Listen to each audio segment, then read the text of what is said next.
নমস্কাৰ বন্ধু বান্ধৱীসকল আজি এই ভিডিঅ'ৰ জৰিয়তে আপোনালোকক জনাব চেষ্টা কৰিম আপোনাৰ প্ৰিপেড মিটাৰটো কেনেকৈ ৰিচাৰ্জ কৰিব আগতে পোষ্টপেড আছিলে পোষ্টপেড থাকোতে আপুনি phone pay Google pay Amazon pay যিকোনো ইউপিআই একাউণ্টৰ পৰা আপুনি ৰিচাৰ্জ কৰিব পাৰিছিলে কিন্তু এতিয়া আপুনি কোনো ধৰণৰ এপছৰ পৰা ৰিচাৰ্জ কৰিব নোৱাৰিব এটা এপছ আছে যেটো এপছত আপুনি ৰেজিষ্ট্ৰেচন কৰিব লাগিব আপোনাৰ নিজৰ কনজিউমাৰ নাম্বাৰ জৰিয়তে মাই বিজুলি এপছত ৰেজিষ্ট্ৰেচন কৰি আপুনি আপোনাৰ মিটাৰটো ৰিচাৰ্জ কৰিব পাৰিব যদি আপুনি বেলেগৰ মিটাৰ ৰিচাৰ্জ কৰিবলগীয়া হয় তেনেহলে কেনেকৈ ৰিচাৰ্জ কৰিব পাৰি হেকিনো আজি এই ভিডিঅ'ৰ জৰিয়তে জনাব চেষ্টা কৰিম যদি আপুনি নিজৰ ৰিচাৰ্জ কৰে তেনেহলে মাই বিজুলি এপছৰ জৰিয়তে ৰিচাৰ্জ কৰিব পাৰিব আৰু কেনেকৈ ৰেজিষ্ট্ৰেচন কৰিব কেনেকৈ লগইন কৰি কেনেকৈ ৰিচাৰ্জ কৰিব সকলোখিনি আজি এই ভিডিঅ'ৰ জৰিয়তে খুব সহজভাৱে জনাব চেষ্টা কৰিম ভিডিঅ'টো শেষলৈকে চাই থাকিব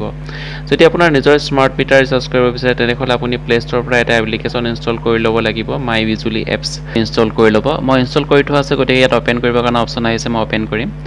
আৰু আপুনি প্ৰথমে মাই বিজুলি এপছটো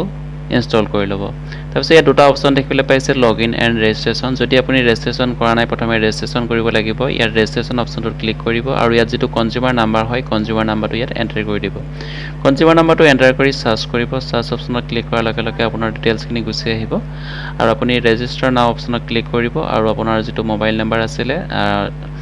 APDSLত আপোনাৰ যেটো মোবাইল নাম্বাৰ দিয়া আছিল সেই মোবাইল নাম্বাৰত এটা OTP আহিব OTP জৰিয়তে আপুনি OTP ভেৰিফিকেশ্যন কৰি ৰেজিষ্ট্ৰেচন কৰি ল'ব পাৰিব বহুতে সিম্পল হয় অলৰেডি মই ৰেজিষ্ট্ৰেচন কৰা আছে মোৰ কনজিউমাৰ আইডি জৰিয়তে গতিকে ইয়াত মই লগইন কৰিবৰ কাৰণে আপুনি ইয়াত মোবাইল নাম্বাৰটো এণ্টাৰ কৰিব লাগিব যেটো মোবাইল নাম্বাৰ দিয়া আছে মোবাইল নাম্বাৰটো এণ্টাৰ কৰি লগইন অপশ্যনত ক্লিক কৰিব আৰু আপোনাৰ মোবাইল নাম্বাৰত এটা OTP আহিব OTPটো চাই ইয়াত এণ্টাৰ কৰিব এণ্ড ভেৰিফাই অপশ্যনত ক্লিক কৰিব OTP ভেৰিফাই হৈ যোৱাৰ পাছতে আপুনি দেখিবলৈ পাইছে আপোনাৰ কনজিউমাৰ নাম্বাৰ দেখিবলৈ পাইছে আপুনি ইয়াত ৰেজিষ্ট্ৰেচন হৈ গৈছে আৰু লগইন হৈ গৈছে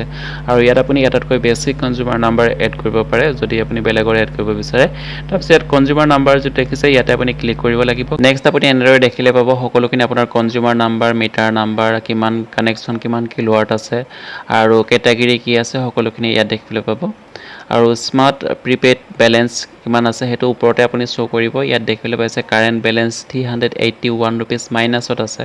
আৰু যদি মই ইয়াত ৰিচাৰ্জ কৰো তেতিয়া হলে 381 रुपीस অলৰেডি কাটি যাব তাৰ পাছতে বাকিটো বেলেন্স ইয়াত থাকিব তাৰ পাছত ইয়াত ৰিচাৰ্জ কৰিবৰ কাৰণে অপচন দেখিবলৈ পাইছে প্ৰিপেড ৰিচাৰ্জ কৰিব পাৰিব এণ্ড ইয়াত ভিউ কিমান ইউজ কৰিছে আপুনি ডেইলি কিমান ইউনিট আপোনাৰ খৰচ হৈছে হেতু আপুনি চাব পাৰিব যদি আপোনাৰ পোষ্টপেড বেলেন্স আগতে ডু আছিল বা পোষ্টপেড বেলেন্স আপুনি দিয়া নাছিল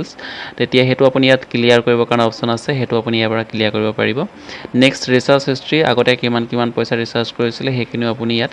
চাব পাৰিব সকলোখিনি ইয়াত ইনফৰমেশন আপুনি পাই যাব ৰিচাৰ্জ কৰিবৰ কাৰণে ইয়াত দেখিবলৈ পাইছে প্ৰিপেড মিটাৰ ৰিচাৰ্জ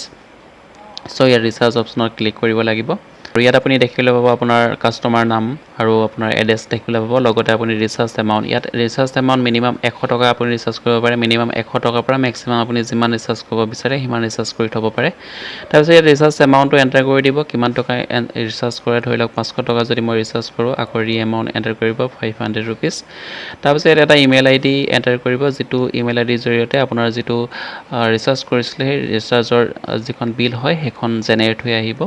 নেক্সট আপুনি ইয়াত মেক পেমেন্ট অপচনত ক্লিক কৰিব ইয়াত আপুনি দেখিবলৈ পাইছে নেট বেংকিং ক্ৰেডিট কাৰ্ড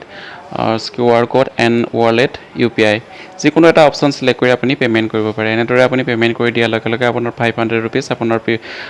মিটাৰত আপোনাৰ ৰিচাৰ্জ হৈ যাব কিন্তু যদি আপুনি বেলেগৰ মিটাৰ ৰিচাৰ্জ কৰিব বিচাৰে বেলেগৰ যদি কাস্টমাৰ ৰিচাৰ্জ কৰিব বিচাৰে তেনেহলে আপুনি কেনেকৈ ৰিচাৰ্জ কৰিব হেতু আপোনাক জনাব চেষ্টা কৰিম তেতিয়া হলে আপুনি কি কৰিব লাগিব আপোনাৰ গুগলত আহি যাব লাগিব ক্ৰম ব্ৰাউজাৰ ওপেন কৰি ল'ব আৰু ইয়াত আপুনি APDCL লিখি আপুনি সাৰ্চ কৰি দিব ওকে APDCL ৰ অফিচিয়েল ওয়েবসাইটটো ওপেন হৈ আহিব এনেদৰে ওপেন কৰি ল'ব apdcl.org এনেদৰে ওপেন হৈ আহিব ইয়াত আপুনি বহুত কেইটা অপচন দেখিবলৈ পাইছে pay electric bill view electric bill এবিলাক আপুনি ইলেক্ট্ৰিক বিল আগতে যিখিনি পোষ্টপেড বিল আছিল হেখিনি আপুনি চাব পাৰিব কিমান বেলেন্স বা কিমান বিল আহিছে আৰু এতিয়া এটা অপচন দেখিলে পাব ৰিচাৰ্জ প্ৰিপেড মিটাৰ আপোনাৰ প্ৰিপেড মিটাৰ ৰিচাৰ্জ কৰিবৰ কাৰণে বা বেলেগৰ প্ৰিপেড মিটাৰ ৰিচাৰ্জ কৰিবৰ কাৰণে ৰিচাৰ্জ প্ৰিপেড মিটাৰ অপচন দেখিলে পাইছে এই অপচনটো ক্লিক কৰিব ওকে নেক্সট পেজটো আহি যাব বহুতে সিম্পল হয় ইয়াত আপুনি যিজনৰ ৰিচাৰ্জ কৰিব তেওঁ কনজিউমাৰ নাম্বাৰটো আপুনি ইয়াত এন্টাৰ কৰিব লাগিব কনজিউমাৰ নাম্বাৰটো ইয়াত এন্টাৰ কৰি দিব কেপচাৰ দেখা আছে এই কেপচাৰটো ইয়াত ফিল কৰিব ওকে আৰু তেতিয়া তেওঁ ডিটেইলছখিনি গুছি আহিব তেওঁৰ নাম চাই ল'ব, সকলোবিলাক ঠিকে আছে নাই সকলোৱে চাই ল'ব। আৰু কিমান টকা ৰিচাৰ্জ কৰিব আপুনি সেই এমাউণ্টটো ইয়াত এণ্টাৰ কৰিব। ধৰি লওক 200 ৰুপিজ ৰিচাৰ্জ কৰিম আৰু ইয়াত কনফাৰ্ম ৰিচাৰ্জ এমাউণ্ট ক্লিক কৰিব 200। অ'কে, এটা মোবাইল নাম্বাৰ ইয়াত লিখি দিব, যিটো মোবাইল নাম্বাৰত যিটো স্লিপ হয় সেই স্লিপটো চেণ্ড হৈ যাব। এণ্ড পে' নাও অপশ্যনত ক্লিক কৰিব। নেক্সট আপুনি আকৌ দেখিবলৈ পাব, যেনেকৈ আমি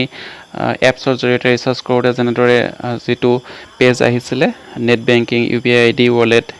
সকলোবিলাক অপশ্যন আহিছিলে পে'মেণ্ট কৰিবৰ কাৰণে, ছেম একে প্ৰচেছখিনি আহিব। আৰু ইয়াত মই কাৰ্ডৰ জৰিয়তে পে'মেণ্ট কৰিম, ডেবিট কাৰ্ডৰ জৰিয়তে। ছ' ডেবিট কাৰ্ড বা ক্ৰেডিট কাৰ্ড বা UPI যিকোনো অপশ্যনছ আপুনি চিলেক্ট কৰিব পাৰে। মই ডেবিট কাৰ্ডৰ জৰিয়তে পে'মেণ্ট কৰিম, ছ' কাৰ্ড চিলেক্ট কৰিছোঁ।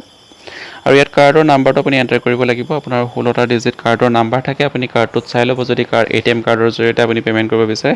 কাৰ্ডৰ নাম্বাৰটো ইয়াত এণ্টাৰ কৰি দিব। আৰু মন্থ এক্সপায়াৰি ডেট ইয়াত এণ্টাৰ কৰিব লাগিব। অ'কে, CVV নাম্বাৰ এণ্টাৰ কৰিব লাগিব।